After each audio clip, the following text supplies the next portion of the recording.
Aos agentes penitenciários e agentes de segurança socioeducativos, vem através desse vídeo esclarecer o projeto apresentado pelo Décio. E esse projeto que já existem alguns apontamentos feitos pela comissão, que temos ainda um prazo de uma semana para enviar sugestões e possíveis alterações nesse projeto, visto que no dia 30 a redação oficial será entregue e será encaminhada assim para a LESC. O capítulo 1º trata das disposições preliminares, tá? Que no artigo 1º, o plano de carreira e vencimentos dos cargos de agente penitenciário e de agente de segurança socioeducativo, e nos artigos seguintes, eles exemplifica e explica como que será tratado a questão do plano de carreira inicial, onde no artigo 2º e nos seus incisos fala-se sobre o plano de carreira, vencimentos, quadro de pessoal, a carreira dentro da sua estrutura funcional, cargo de provimento efetivo, a classe, que hoje não será mais nível, serão classes. O agente penitenciário e o agente de segurança socioeducativo, eles serão em 8 classes, tá? Da classe 1 à classe 8. O desenvolvimento funcional, a progressão, avaliação administrativa de mérito, que como será avaliado as suas condições para que você possa progredir, e o seu enquadramento funcional, que é pegar hoje como você está adequado a 472 e adequar nesse novo projeto. Lembrando que a 472 será revogada por inteiro. Ok? O capítulo 2º trata sobre o quadro de pessoal.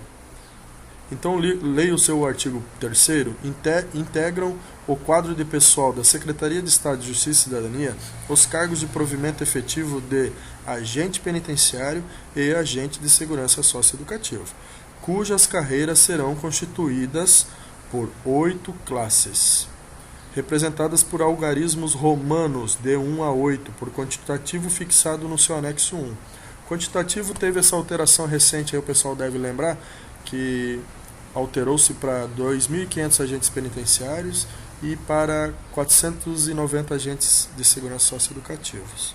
Ok? Vamos para frente. Capítulo 3º. O capítulo 3º, ele trata do enquadramento funcional. Isso aqui é muito importante. Leia o seu artigo.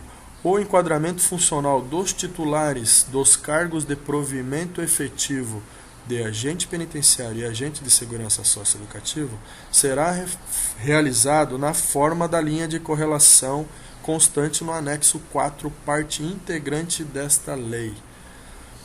Parágrafo único. O enquadramento de que trata o caput desse artigo realizará-se-á na data de 1º de maio de 2016, de acordo com o tempo de serviço e titulação que o servidor possuir até 30 de abril de 2016. Pois bem, serão enquadrados da seguinte forma. Essa tabela de enquadramento já foi falado por diversas vezes, foi lido e relido, acho que todo mundo já deve saber meio que decor. Todos aqueles que estiverem dentro do estágio probatório, ou seja, independente da sua titulação, se você tem doutorado ou se tiver 2º grau, se você estiver dentro do estágio probatório, de 0 a 2 anos e 11 meses, você ficará na classe 4. Ok?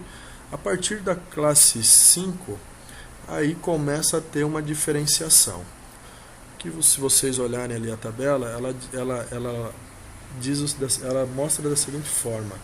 Aquele pessoal que tem menos titulação, ele necessita ter um pouquinho mais de tempo de serviço para ficar enquadrado dentro de uma classe um pouquinho melhor.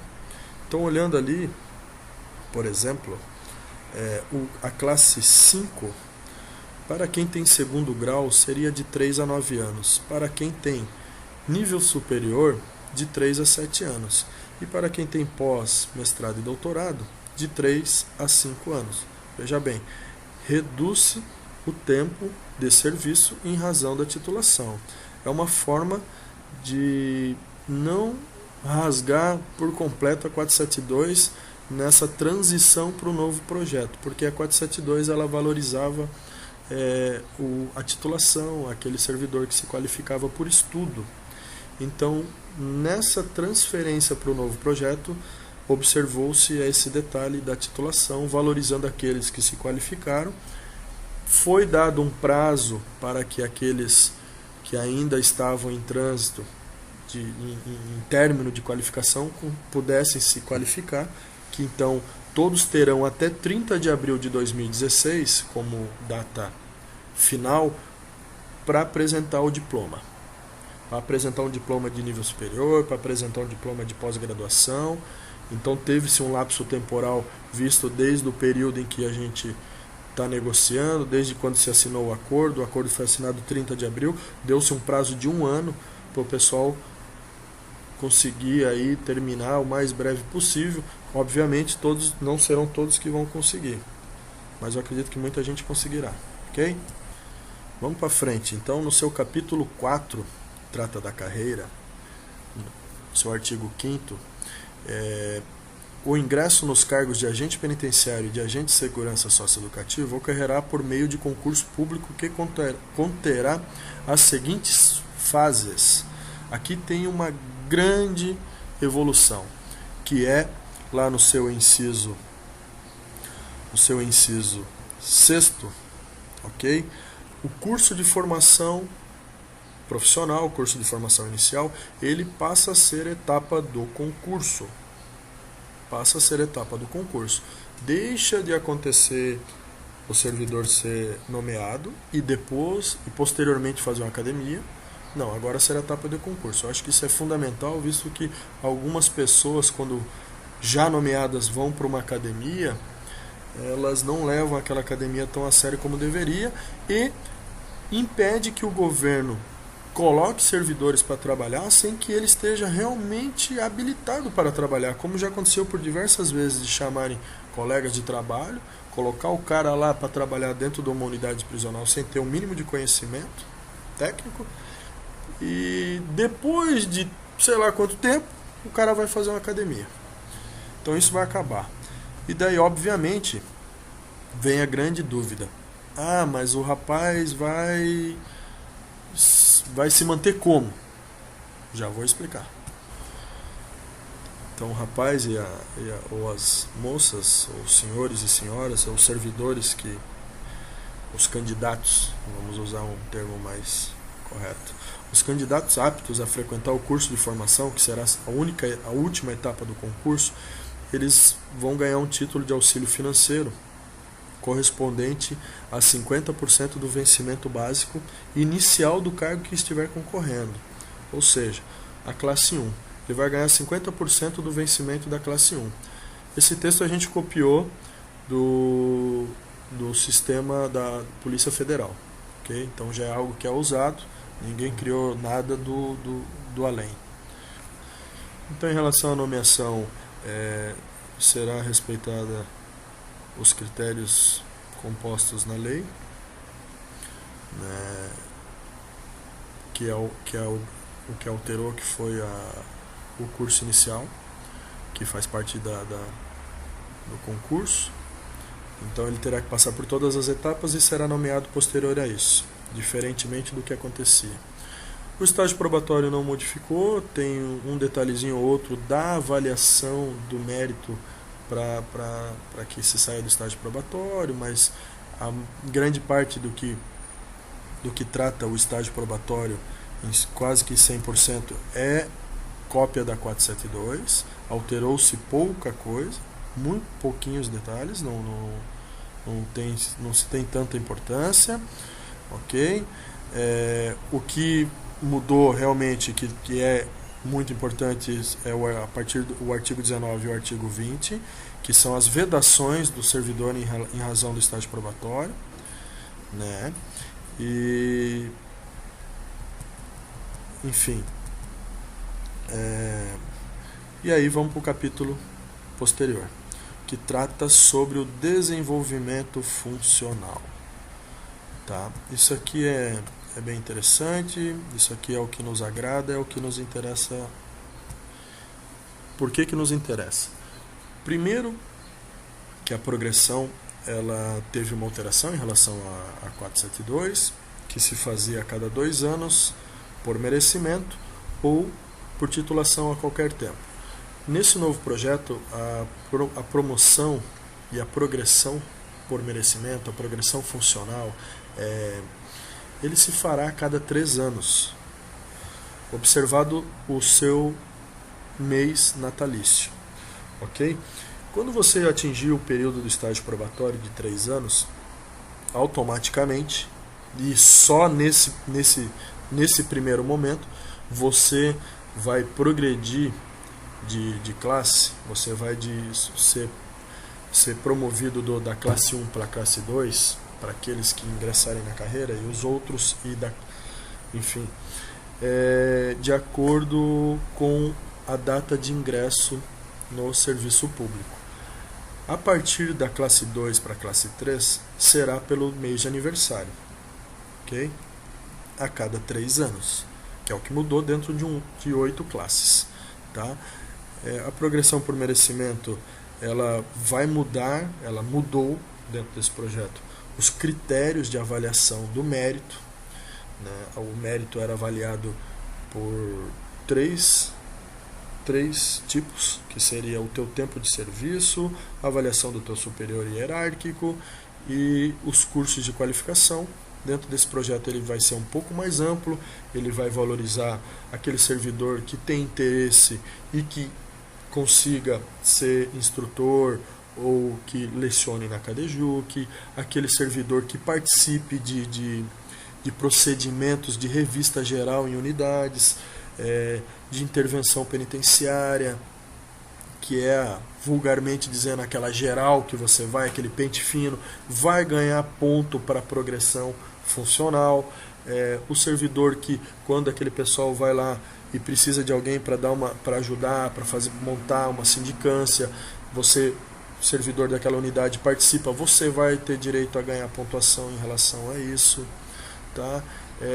O servidor que se prontifica a participar de uma comissão de avaliação da progressão funcional dos outros servidores. Hoje tem uma servidora no estado, que acho que, se eu não me engano, ela é lá do sul, a Kelly, que ela cuida do estado inteiro e não tem ninguém mais que faça. Eu acredito que cada região deveria ter a sua, e como a gente vai valorizar nesse projeto, dando pontuação para esse servidor progredir, eu acredito que algumas pessoas se interessarão em fazer esse tipo de avaliação dentro da sua região, fazer parte dessas comissões. Essas comissões são muito importantes para a evolução da nossa carreira. Então, assim, o servidor tem que sair do seu conforto de eu só faço o meu e vou para casa, e começar a participar mais para o crescimento. Nós saímos de um ponto zero de alguns anos atrás e hoje a gente está num ápice muito grande, que estamos chegando a ser exemplo aí no país. Então nós temos que dar continuidade disso. Nós somos os responsáveis por essa mudança. Ok, pessoal? Só um detalhe que eu esqueci de dizer: os cursos que você poderá ainda realizar para contar como pontuação de promoção por merecimento, eles vão só poder ter validade dentro do teu período aquisitivo. Então você progrediu, por exemplo, hoje, você terá direito a uma nova progressão daqui a 3 anos. Então os cursos que você poderá realizar para pontuação deverá ser realizado dentro desse período, ok? E mais uma coisa, a progressão extraordinária, que é por ato de bravura, o pós-morte e tal, ela continua exatamente nos mesmos moldes que estava na 472. Próximo capítulo agora, que trata da remoção. A remoção, ela ficou exatamente igual como está na 472, porém a comissão já fez alguns apontamentos e já encaminhou esses apontamentos para o DES como sugestão para alteração nesse projeto, que modifica em alguns detalhes, ele amplia e melhora a forma de remoção, e eu acredito que será será melhor. Isso daqui não vou me aprofundar, porque não depende de nós, depende da avaliação e do aceite do governo, ok? Agora é o que interessa, é o que mais interessa. A remuneração. Esse capítulo que trata da remuneração, ele foi colocado no seu artigo 41, o acordo. Aqui que está o acordo financeiro. Então ele trata do vencimento básico do cargo, tá? O adicional de atividade penitenciária ou o adicional de atividade de segurança socioeducativa, que tem a sua porcentagem de 222,25% sobre o vencimento ao qual você se encontra, né? A classe qual você se encontra.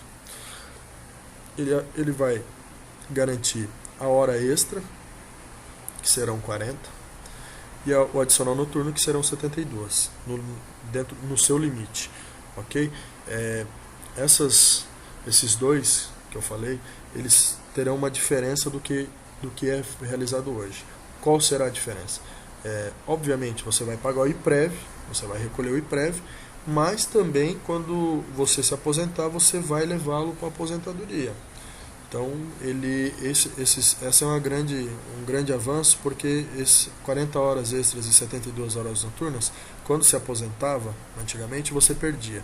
Hoje não, hoje você vai levar, né? Você vai incorporar ele na sua aposentadoria, que era uma grande necessidade que se tinha dentro da nossa carreira. Enfim, e o triênio permaneceu. Esse é um benefício que permaneceu. Nós vamos poder chegar até 36% de triênio, que é o que é hoje. Falava-se muito que ia se perder o triênio, no fim o triênio permaneceu. Esse sistema de remuneração ficou muito bom, muito excelente para... assim, eu acho que vamos dizer assim, eu sou suspeito para falar disso, mas eu acho que isso aqui foi muito bom para a nossa categoria. Falando sobre a remuneração, no parágrafo 4º desse artigo, ele trata sobre a vedação da hora extra para os servidores que exercem cargo de comissão. É de meu entendimento que está errado, esse parágrafo tem que sair, esse parágrafo vai atingir a nossa secretaria, vai atingir nosso departamento, vai atingir nossos gestores, vai atingir todo mundo. Aí alguém vai olhar para mim e vai dizer assim, eles que se virem.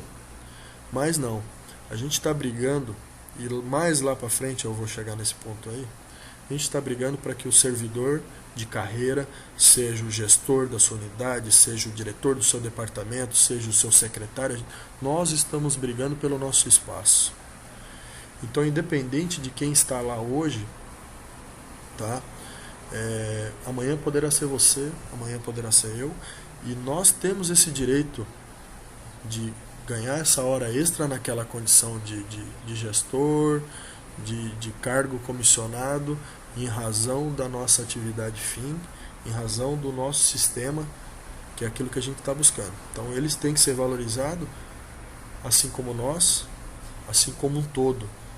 Todos estamos juntos nesse plano, então nada mais justo que todos sejam beneficiados. Um detalhe importante, o artigo 42, esse artigo ele abrange os servidores com mais tempo de serviço, e quando eu falar disso agora, os servidores vão saber do que eu estou falando.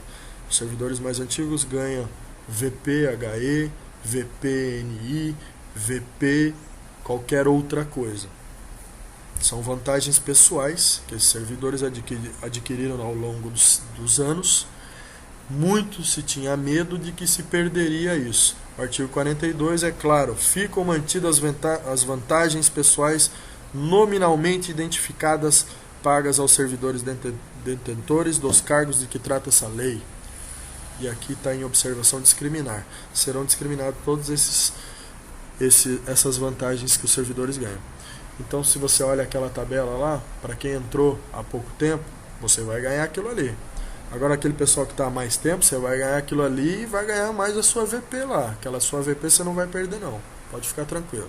Tá? No artigo 43, trata sobre a indenização de auxílio saúde. Da forma como o Décio apresentou o projeto, está exatamente igual como estava na 472, mudando Lá na 402 diz de 40 horas extras e 102 horas noturnas, aqui diz a média dos últimos 12 meses em relação às 40 horas extras e 72 horas noturnas. Por quê? Porque é o mesmo cálculo que se faz lá naquela média dos últimos 3 anos para você levar sua hora extra de forma integral para aposentadoria. É a mesma média que se faz para o auxílio saúde. Tá? No artigo 45, é o que trata como será pago esse novo sistema, essa nova mudança de patamar. Então, no seu artigo 45, ele fala da seguinte forma: os efeitos financeiros decorrentes da implementação das disposições desta lei serão pagos em 6 parcelas semestrais de 12,5%, a contar de maio de 2016, e uma parcela final de 25% a contar de maio de 2019. Aí o cara me pergunta assim: do que, de como, de qual valor e tal. Fio, você olha quanto você ganha hoje, você olha lá naquela tabela de correlação do seu enquadramento no novo sistema, você diminui o que você ganha hoje daquela tabela lá, você vai saber, aí você pega essa diferença e divide nessas parcelas que estão aqui discriminadas no 45, você vai saber mais ou menos como que você vai ganhar. Tem uma tabela pronta no site sindaps-sc.com.br que o agente lá de Chapecó, chamado Miliano, realizou. Então você coloca o seu salário lá, seu vencimento bruto, sem o vale alimentação, sem o triênio, e lá vai te fazer o cálculo exatamente certinho como que você vai ganhar e tal. É bem fácil, bem simples, ok? E por último, para encerrar, as disposições finais e transitórias. O seu artigo 46, que é o primeiro que trata sobre isso, ele é claro quando ele diz: os integrantes das carreiras de que trata esta lei, que exercem atividades finalísticas, ficam sujeitos ao regime de escala de 24 horas de serviço por 72 horas de descanso, que é o grande trunfo conquistado pelos servidores mais antigos, que é essa maravilhosa escala, está mantida. Não foi divulgado o projeto antes, em razão de esse artigo não estar presente.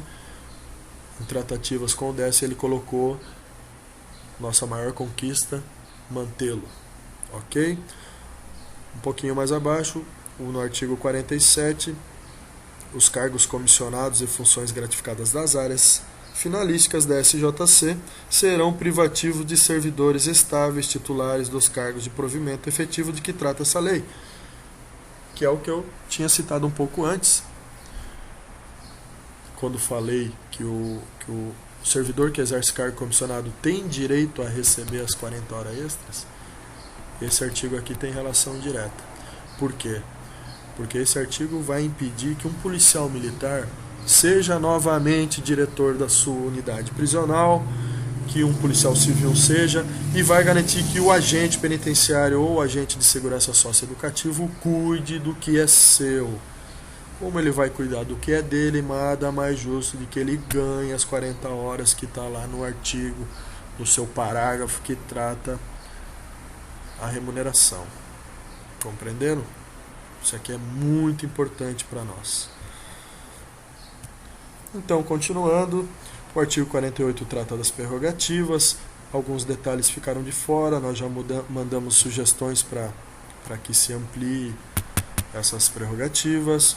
O artigo 49 trata do fornecimento de uniforme, pode parecer, e equipamento de proteção.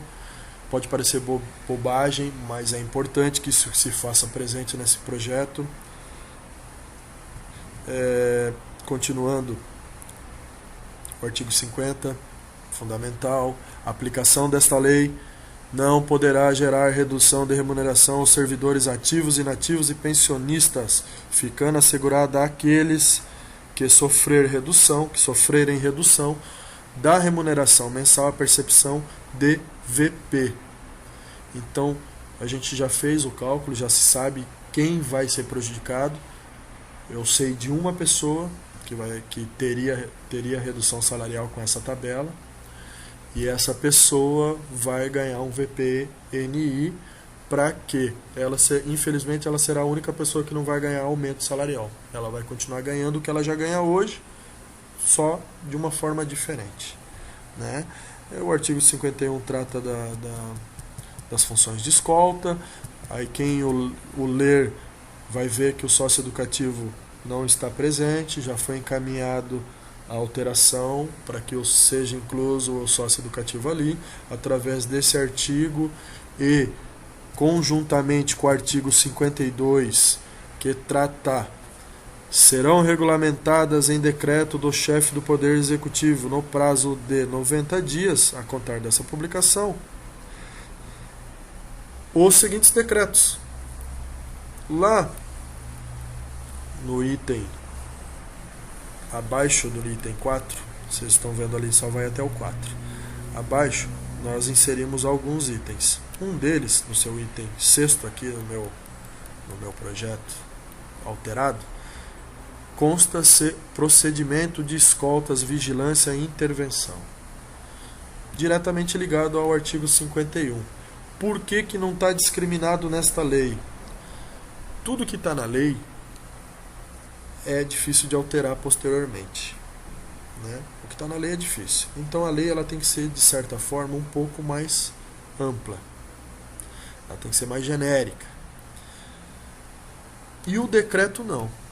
O decreto ele pode ser editado a qualquer momento pelo chefe do executivo, desde que seja devidamente explicada a sua necessidade, tal.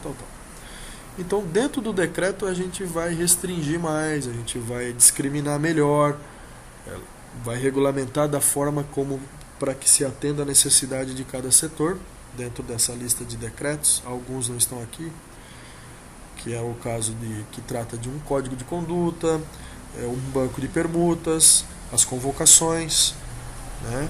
E esses procedimentos de escoltas que eu citei anteriormente, que vão aumentar essa lista aqui. O decreto, em relação à escolta, voltando a isso, ele pode ser mudado de acordo com a necessidade. Então hoje nós temos uma necessidade, mas daqui a 5 anos pode ser que nossa necessidade seja diferente. Então tudo que for muito específico que esteja nesse projeto de lei, ele vai te impedir lá na frente uma alteração. Agora um decreto não, um decreto ele pode ser alterado a qualquer momento. Então ele é melhor, ele é mais fácil.